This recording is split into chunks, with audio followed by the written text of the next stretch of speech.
వారు తమ ప్రవర్తనను దిద్దుకొని వారు తమ ప్రవర్తనను దిద్దుకొని వారు తమ ప్రవర్తనను దిద్దుకొని బ్రతుకుట నాకు సంతోషము. ఇదే ప్రభువైన యెహోవా ఆయన మాట ఇదే.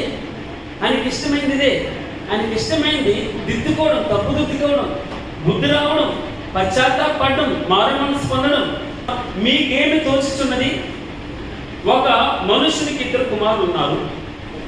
అతడు మొదటి వాని ఎదుగు వచ్చి, కుమారుడా, నేడు పోయి, ఇప్పటి వరకు నాకు కొంచెం సుస్థిగా ఉన్నాను, బహుశా కొంచెం అలసిపోయి ఉన్నాను. నేడు పోయి, ఈ రోజు మొట్టికి దాని అర్థం అంతే కదమ్మా. నేడు పోయి ద్రాక్ష తోటలో పని చేయమని చెప్పగా వాడు పోను అని, నేను వెళ్ళను అన్నాడు. ఇప్పుడు ద్రాక్ష తోటలో నీళ్లు పెట్టాలి, లేదా కొంచెం కలుపు తీయాలి, లేదా చెత్త ఎరాలి, లేదా కిందకు రాలిపోతున్నాయి, దాన్ని పైకి కట్టాలి, లాగి కట్టాలి అని చెప్పుకుంటూ బహుశా. నేను పోను అన్నాడు కరాఖండిగా. ఎవరు? పెద్ద కుమారుడు. తర్వాత గాని, చూడండి, గాని పిమ్మట మనస్సు మార్చుకొని, అమ్మా ఎంత మంచి మాట అండి. గాని పిమ్మట, పిమ్మట అంటే ఏంటి? తరువాత మనస్సు మార్చుకొని పోయేను. ఎక్కడికి వెళ్ళాడు? ద్రాక్ష తోటలోకి వెళ్ళాడు.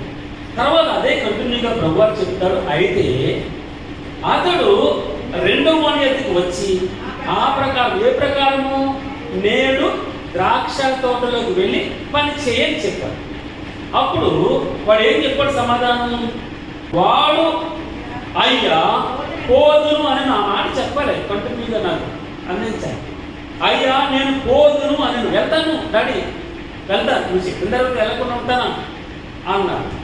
సరే, చాలా సంతోషపడిపోయాడు.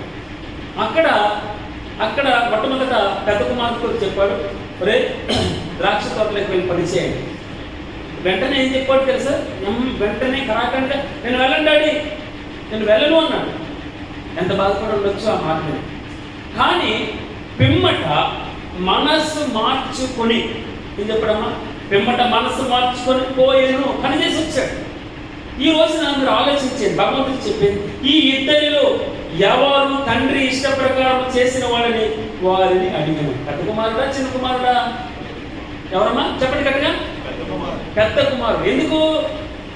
కరాఖండిగా చెప్పు, నేను ఎల్లండాడి అన్నాడు. మనస్సు మార్చుకొని, మనస్సు మార్చుకొని, ఇదే మీకు ఇష్టమైనటువంటి ఆరాధన, మనస్సు మార్చుకొని. తర్వాత ఏం జరిగింది?